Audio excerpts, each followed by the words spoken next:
Le site patrimonial de pêche Matamaja accueillera une conférence le 19 avril concernant l'affaire Colin. Donc, pour en discuter, j'ai été à la rencontre de Sarah Bérubé qui nous en parle un petit peu plus. Salut Sarah, merci beaucoup de nous recevoir ici au site patrimonial de pêche Matamaja. Oui. Il va y avoir une conférence qui s'en vient assez particulière, qui s'en vient en avril au site patrimonial. Est-ce que tu peux nous en parler un petit peu? Oui, bien en fait, ça va être le 19 avril prochain à 13h30, donc un petit dimanche après-midi, relax.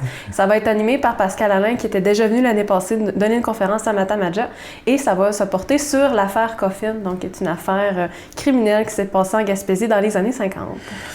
Donc, comme tu dis, ça remonte aux années 50. Comment est-ce que tu décrirais cette histoire-là à quelqu'un qui n'en a jamais entendu parler? Bien, en fait, l'affaire Coffin, si je la résume très rapidement, là, c'est ça, c'est en 53, il y aurait 3 chasseurs américains donc, qui étaient venus dans le coin pour chasser et qui ont été retrouvés assassinés, si je ne me trompe pas, sur le bord du chemin.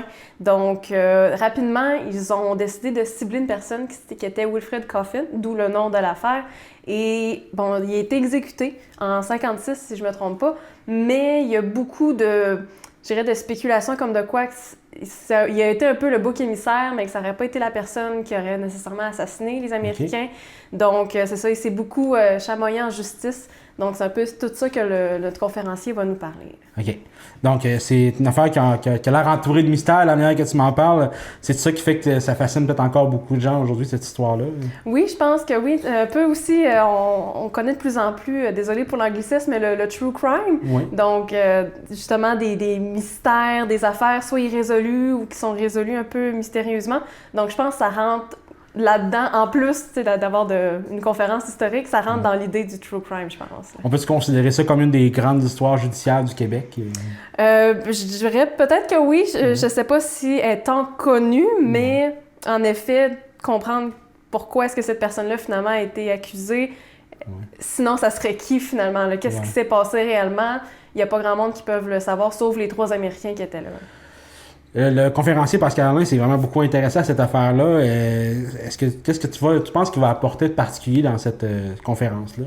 Oui, bien Pascal, déjà, c'est un historien, donc il y a vraiment toute la méthodologie, la recherche historique, mais il a aussi écrit des livres et il participe. Il anime aussi des émissions de télévision sur le côté plus historique, mais en Gaspésie, donc je pense qu'il est bon un peu pour tout ce qui est animation et justement peut-être un peu théâtral, comment il va nous apporter ça. Il est un très bon conférencier, donc je pense qu'il va venir nous chercher là, dans l'audience.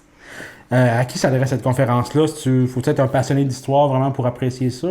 Je pense que large public, ça peut intéresser plusieurs. Oui, c'est sûr que le côté historique, c'est super intéressant.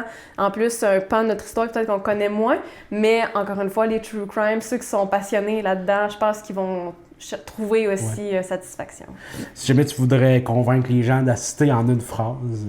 En une phrase, je dirais, c'est ça, intrigue, histoire, mystère. Je pense que, comme on a dit, c'est peut-être pas l'un des mystères.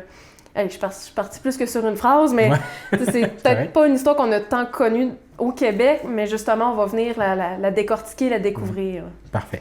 Puis si... En fait, peux-tu nous rappeler les détails, si on veut y assister, ça coûte quelque chose, faut-tu réserver? Oui, bien en fait, c'est ça, c'est le 19 avril, 13h30, donc un beau dimanche après-midi, on ne sait pas quoi faire, on vient au musée. C'est au bistrot Matamaja, donc, et l'accès est gratuit.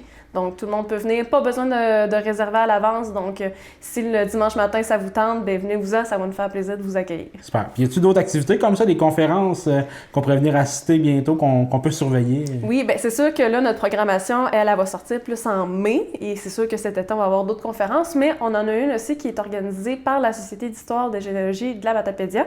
Donc, ils vont venir présenter une conférence sur l'histoire de la lutte au Québec en mai. Si je ne me trompe pas, c'est le 9 mai. OK. Bien, on va s'en reparler de ça. C'est sûr. Merci. Merci à toi.